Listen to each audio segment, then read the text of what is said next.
আমরাও মানিকগঞ্জ দরবার আমরাও একটা পার্টি করলে আশা করা যায় আমরাও সমাজে কিছু একটা অবস্থানে যাইতে পারতাম। কোরআনুল কারিমের 12 জায়গার মধ্যে খলিফা খেলাফতের কথা আসছে। সুবহানাল্লাহ।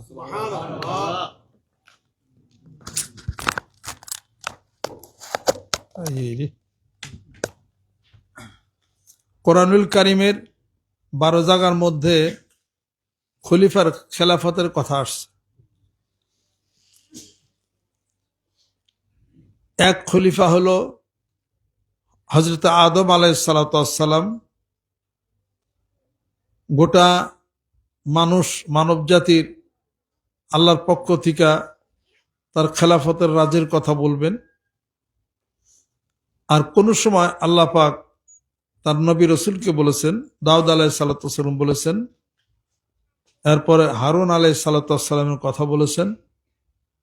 বিভিন্নভাবে আল্লাহ পাক 12 স্থানে খেলাফতের কথা আল্লাহ পাক বলেছেন। অর্থাৎ প্রতিনিধি বাংলাদেশ সরকারের পক্ষ থেকে খলিফা নাই, সব রাষ্ট্রেই খলিফা আছে, তারা এই সরকারের প্রতিনিধিত্ব করবে। সুবহানাল্লাহ। আমাদের মানিকগঞ্জ জেলাতেও খলিফা আছে, ওই যে আব্দুল খালেক দর্জি খলিফা।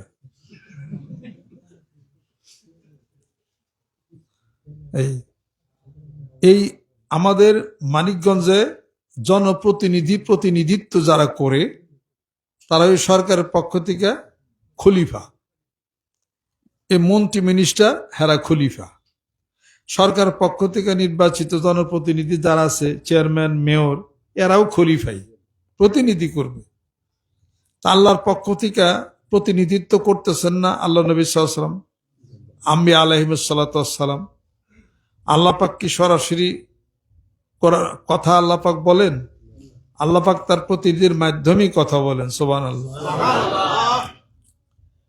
সেই প্রতিনিধিত্ব করবে আল্লাহর পক্ষ থেকে, রাজ কায়েম করবে। সেই শক্তি আল্লাহ পাক মানুষকে দিছেন, আমানত দিছেন আল্লাহ পাক। এই আমানত তাফসীরের মধ্যে আসছে, আমানত হলো ঈমানের আমানত। ঈমানের আমানত, সেই আমানত ঈমানের ইস্তেদাদি যত হবে তত তার খেলাফতের রাজত্ব কায়েমের জন্য তত সে পুক্ত একটি খলিফা হবে, এটাই প্রমাণিত হবে। আলহামদুলিল্লাহ। এরপর যুগ যুগ ধরে নবী রাসূল আসছেন, আল্লাহর পক্ষ থেকে তারা খেলাফতের কথা বলছেন। আল্লাহ নবী সাল্লাল্লাহু আলাইহি ওয়াসাল্লাম হাদিস শরীফের মধ্যে ইরশাদ করেন, বুখারী শরীফের মধ্যে হযরত আবু হুরায়রা রাদিয়াল্লাহু তাআলা আনহু একটি হাদিস শরীফ মারবী আছে।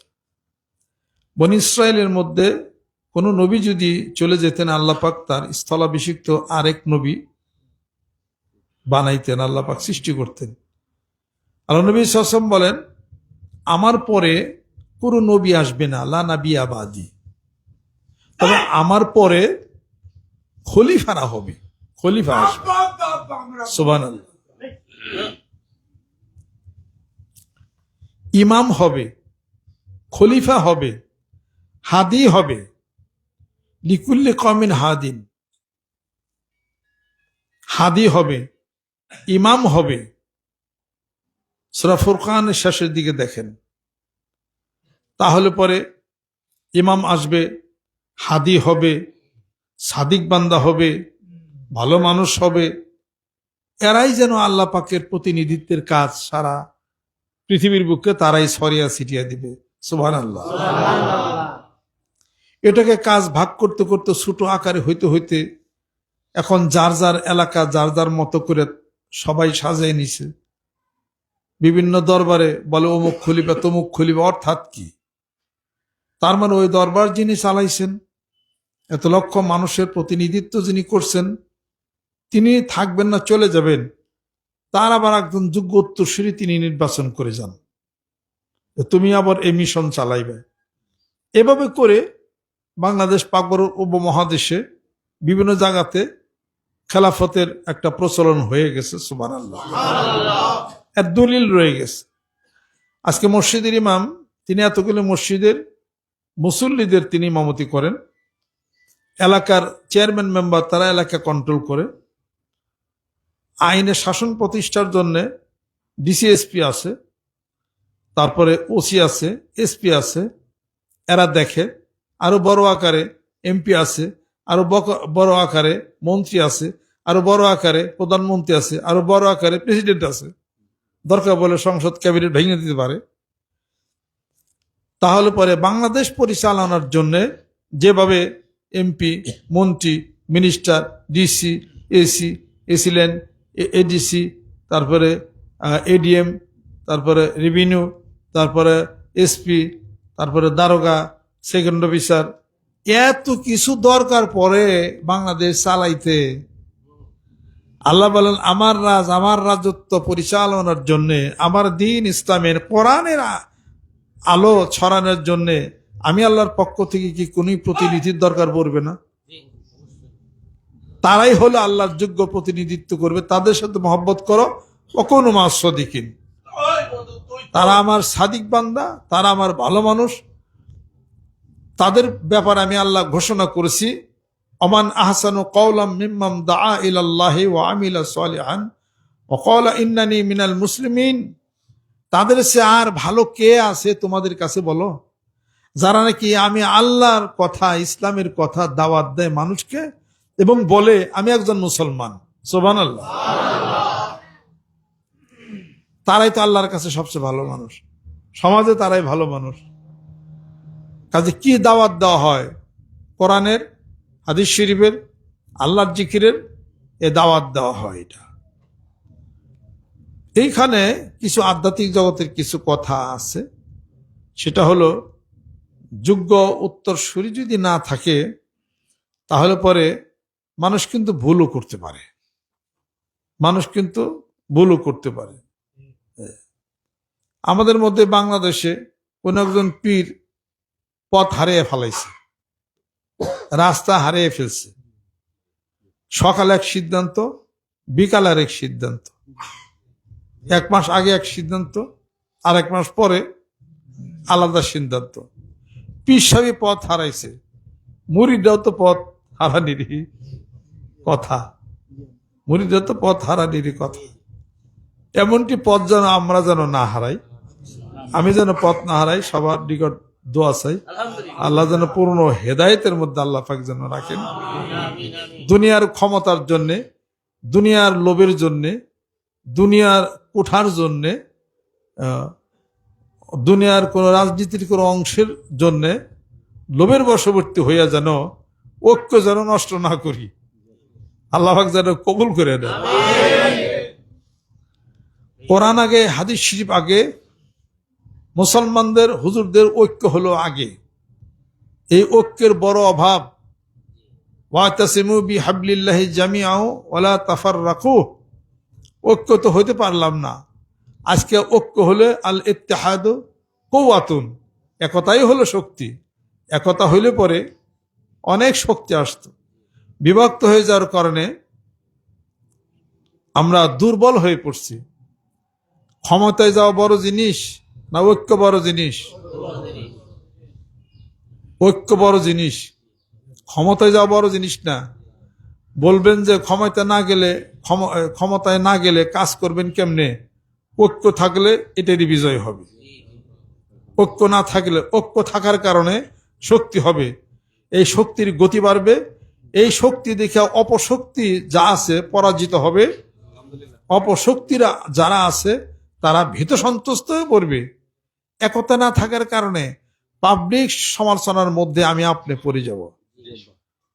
কাজেই শুধু পিসাব হইলেই হবে না, দুনিয়ার লোভ পরিত্যাগ করতে হবে। দুনিয়ার লোভ পরিত্যাগ না করলে পরে খুব সমস্যা, খুবই সমস্যা। আজকে মানিকগঞ্জের পিছাও আমি আছি, লক্ষ লক্ষ মানুষ মুরিদান আসে। আমার তো মুরিদান কিছু আছে, আমি তো লিটুহান রাজনীতিতে নেমে যাই, সবাই ভোট দেবো আমারে।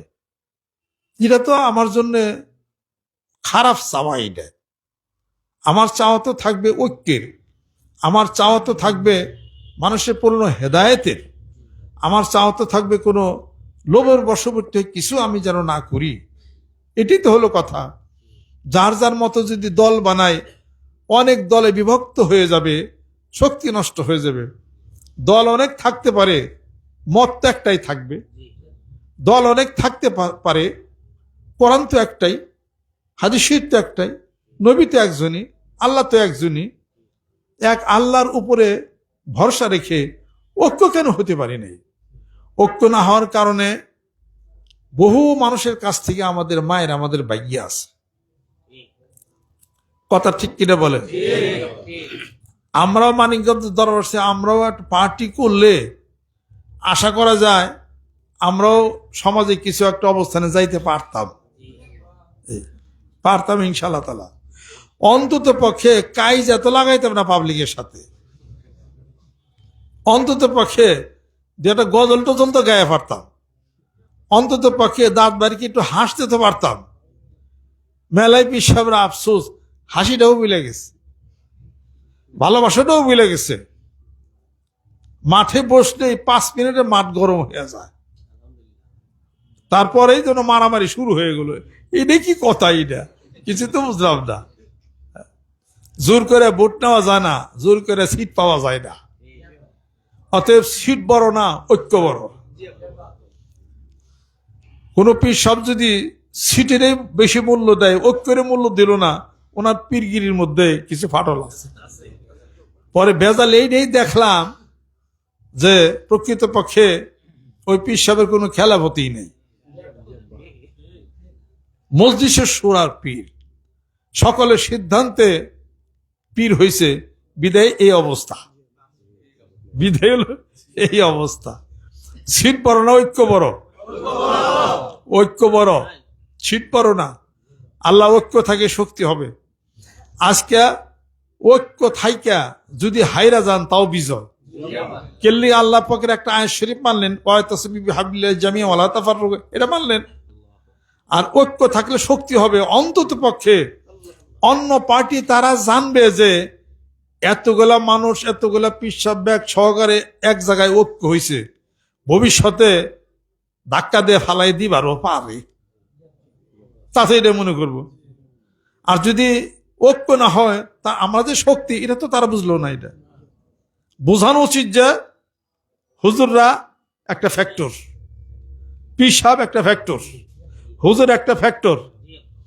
আর সবাই যদি গুতাগুতি করি, তাহলে তারা মনে করবো যে আমরা তো চাই গুতাগুতি কর, গুতাগুতি করে রাজনীতির পেঁচ এমন আপনার টেম্পো দিয়ে দিব, গোপনে 50 লাখ টাকা দিয়ে দিব।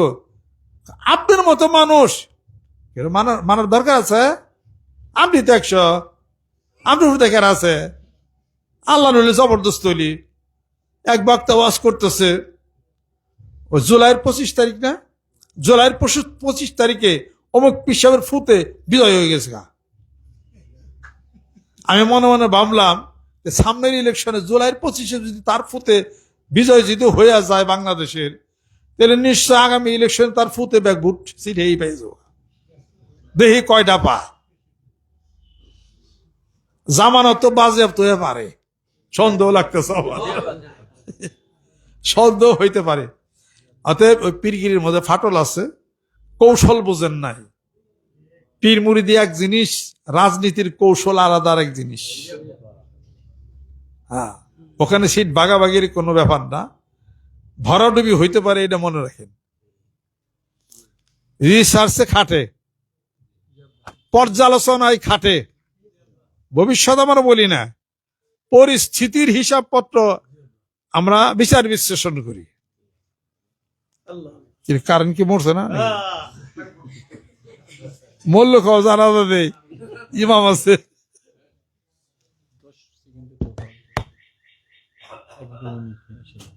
শোনেন, আমাদের এখানে আমি একটা জেনারেটর কিনছি, সুবহানাল্লাহ। সেই জেনারেটরের দাম হলো 9 লাখ টাকা। এখানে সহকারে ওঠার সহকারে মানুষ সমস্ত দরবার সহকারে জেনারেটর চলে, এক সুইজি। ওই ঘরে দেন গায়ে বিশাল জেনারেটর, কিন্তু জেনারেটর তো 1, 2, 10 সেকেন্ডের মধ্যে স্টার্ট হওয়ার কথা। কারণ কি? হ্যাঁ, 10 সেকেন্ডের মধ্যে জেনারেটর স্টার্ট হয় অটো। 10 সেকেন্ডের বেশি হয়ে গেল না? কারণ তার অনুসন্ধান করবা না, তাই না? আমি যখন ভিতরে চলে যাবো তখন সবাই আমার কাছে থাকতে থ্যাংক ইউ আসল কারণ এটার অনুসন্ধান করা কি কারণে স্টার্টটা হইলো না, ওটার দায়িত্ব কেরা তেলে, ওটার দায়িত্ব কেরা মাহত নাই কেউ, ওরা যার দায়িত্ব আছে তার এখন ধরো, তোমার মাসে মাসে টাকা দিয়ে বিশ্ববিদ্যালয়, নাহলে তুমি পথ ছেড়ে দাও, অন্য মাস আমরা আনি। মানিকগঞ্জ দরবারে মুখ দিয়ে যা খুশি তাই হয়েছে, কিন্তু একটা পরিচালক নাই, মিসম্যানেজমেন্ট। ম্যানেজমেন্টের হেড অফ ডিপার্টমেন্ট ব্যানবেজের ডাইরেক্টর ছিল ডক্টর নেসারউদ্দিন সাহেব, আমার কাছে বায়াত মুরিদ হয়েছিলেন। ম্যানেজমেন্ট ঢাকা ইউনিভার্সিটি ম্যানেজমেন্টের হেড অফ দ্য ডিপার্টমেন্ট, উনি আইসা আমার দরবার যায় ঘুরে আব্বার কইছিলেন কি যে আমি তো ম্যানেজমেন্টের ডিপার্টমেন্টে, কিন্তু এইখানে সব মিস ম্যানেজমেন্ট হয়, আমি তো ম্যানেজার করে যাই। আব্বা কয় এত বছর আমি ম্যানেজ করে আনলাম না, 2 দিনের মধ্যে আইসা। আমাদের দেশের কোন সরকার জানি নাম কয়ে পারতেছে না, তারা প্ল্যান করছিল সিঙ্গাপুর এত সুন্দর, আলাপ করছিল যে সিঙ্গাপুরের মতো আমাদের ঢাকা সিটিটা বানাইলে সুন্দর হইতো। সিঙ্গাপুর গভর্নমেন্ট আমাদের ঢাকা সিটি দেখা ওনে পানি খাইছিল 2 গ্লাস।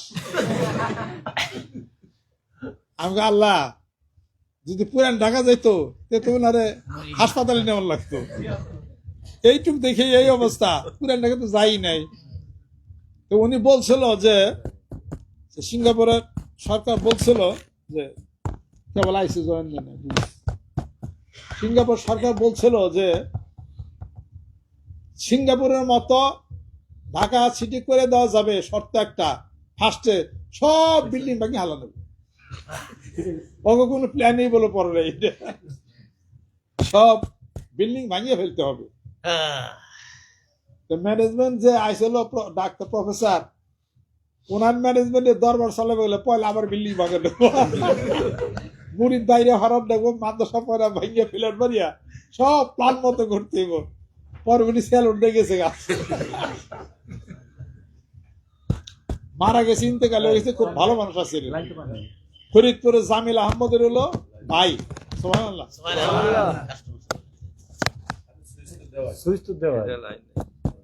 কারেন্ট আইব অসুবিধা নেই, আসরের পরে এমন দরকার নাই। কে শোনেন, তা আল্লাহ যেন আমাদের ঐক্য বানায়। আমি একটা পার্টি করা পারি ইনশাআল্লাহ তাআলা। আগে কইছি আমার ওই পার্টির নাম দিতে আমি কিয়ামত পার্টি, যে ওইটার আর পরে কোনো পার্টি নেই, কিয়ামত পার্টি। একটা বাহিনী বানাইতাম, না বলো দরুজ বাহিনী, দরুজ দিয়ে আগে গুতাইয়া সব দরুজ বানাইতে থাকবো। নিয়ত করি না কিনা কাম ভালো নাই কিনা, কারণ বিড়ি খামো না, বিড়ির প্যাকেট কিনে দেব, কয় মানুষে বিড়ি দেওয়ার পরে রুট চাই বেড়াইছে, পাবলিক ফাংশন যেটা কথা খেয়াল করছে, এগুলোর মধ্যে আবগ এটা চলবো না, এগুলো পারব না এটা আমরা। যাই হোক, সিট পাওয়া বড় জিনিস না, ঐক্য বড় জিনিস। মনে হয় কোন পথ হারিয়ে ফেলাইছেন, উনি সিটের ধান্দায় বহু ঘুরতেছেন, সিট কেমন আর দিতেছে না। এখন মনের দুঃখে বনে যায় একাই বলতে পারি ইলেকশন করবো। আলহামদুলিল্লাহ, আপনারা জানে রাখেন জামানত বাজেয়াপ্ত হইতে পারে। মানুষ মাঠ গরম করে এক জিনিস, ভোট পাওয়া আলাদা জিনিস, কিন্তু এটা চাইলে ভুল হয়ে গেছে গাইলে। একটা কথা হলো কি, নগদ যাহা পাও হাত পেতে নাও, বাকির খাতায় শূন্য থাক, দূরের বাদ্য শুনে কি লাভ, মাঝখানে যে বেজাই ফাঁক। নগদে যা পাও 8-10 সিট 20 সিট নিয়ে নিলেই ভালো ছিল, তাও অ্যাসেম্বলিতে কথা বলার একটা সুযোগ হইতো। এখন তলবি বেঁচে আড়াই নাকি সন্দেহ। আল্লাহ ওনার বসলে আমি কিছুক্ষণ রাজনীতি বুঝাই দিতে পারি। খেপি আমরা রাজনীতি করি না, কিন্তু রাজনীতি বুঝি আমরা, পলিটিক্স আমরা বুঝি আমরা। আল্লাহ পাক যেন কবুল করে নেন, রহমত করে নেন। রাজনীতির মধ্যে আপনারা যায়েন না। যেই ভোট দিলে আল্লাহর কাছে কিয়ামতের দিন আপনি আটকাবেন না। কে জয় পরাজয় কার হাতে? তাই না? আপনারা এক ভোট দিয়া আল্লাহর কাছে জবাবদিহিতার মধ্যে যায়েন না। এমন মানুষকে ভোট দিবেন যে ন্যায়, যে পরায়ণ, যে কোরআনকে ভালোবাসে, আল্লাহকে ভালোবাসে, এমন একটা মানুষকে দিবেন। হারা জিতা তো আপনার হাতে না। আপনি তো করে ছোট্ট একটা উদাহরণ দেয়, আওয়ামী লীগ গভর্নমেন্ট 16 বছর দেশ চালাইছে, তারা কি কোনোদিন মনে করছে এই পরাজয় হবে? কোনোদিন মনে করছে? তারা মনে করছিল আজীবনে শাসন করবে। হ্যাঁ, এটা তাদের টার্গেট ছিল। কিন্তু এই জয় পরাজয় কার হাতে? 1 ঘন্টা আগেও তো তারা জানছিল যে তাদের এই পরাজয়টা হবে, তা তো জানছিল না। মোটামুটি যদি 2 ঘন্টা আগেও যদি জানতো, ভারত থেকে কয়েক লাখ সৈনিক এসে সব দখল করে সব নিয়ে যেত, কখনোই ভারত এটাকে মানত না। কারণ 45 সালের সেই প্রতিশোধ রিভেঞ্জ নেওয়ার জন্য ভারত 71-এ তারা পাকিস্তানিদেরকে সরাইয়া দেয়া, এই দেশ প্রকৃতপক্ষে তারা তাদেরই দেশ, এরা তারাই মনে করে। আমি পীর সাহেব হইয়া মিথ্যা কথা বলি না, আমি যা বলি আমি সত্য কথা বলার চেষ্টা করি। আমি কোনো দলের লোক না, ভালো করে আমি কোনো দল করি না, আমি বাংলাদেশকে ভালোবাসি। আপনারা নিশ্চিত জানেন ভারত কখনো বাংলাদেশকে ভালোবাসে না। আপনারা 100% শিওর জানেন। এটা আমি এখন না, এটা আমার বক্তৃতার শুরু লগ্ন থেকে আমি বলি, ওরা কোনোদিন আমাদেরকে ভালোবাসে না। তারা কোনোদিনই চায় না বাংলাদেশ মাথা উঁচু করে দাঁড়ায়। শুধু ভারতকে বাদ দেন, পৃথিবীর অন্য কোন রাষ্ট্রই চায় না বাংলাদেশ উঁচু হয়ে দাঁড়াক। একমাত্র আরব বিশ্ব ছাড়া, আরব বিশ্বরা বলে কোরআন মাফিক জীবন পদ্ধতি চলুক, বাংলাদেশ উঁচু হয়ে দাঁড়াক, আমাদের যা লাগে আমরা দেব। কিন্তু দুঃখের বিষয়, আমরা ইসলাম প্রিয় যারা না, ইসলামকে যারা ভালোবাসে না, তাদের সাথে আমাদের দেশের সরকার, আমরা সবাই মিলে সম্পৃক্ততার মধ্যে আছি। তাদের কাছ থেকে কোটি কোটি বিলিয়ন ডলার আমরা হাওলাত নেই, কর্জা আচানে নেই, লোন নেই। তার বিপরীতে কোটি কোটি ডলার আমরা তাদেরকে সুদ প্রদান আমরা করি। আজকে আরব বিশ্বের সাথে আমাদের যোগাযোগ যদি থাকতো, কোটি কোটি বিলিয়ন দিত, কোনো সুদ দেওয়া লাগতো না। সুবহানাল্লাহ। যাই কিছু হোক, আমাদের দেশে ঐক্য যদি থাকতো, অন্তত পক্ষে শোনেন, ভারতের সাথে আমাদের কোনো মারামারির দরকার নাই, মন কষাকষির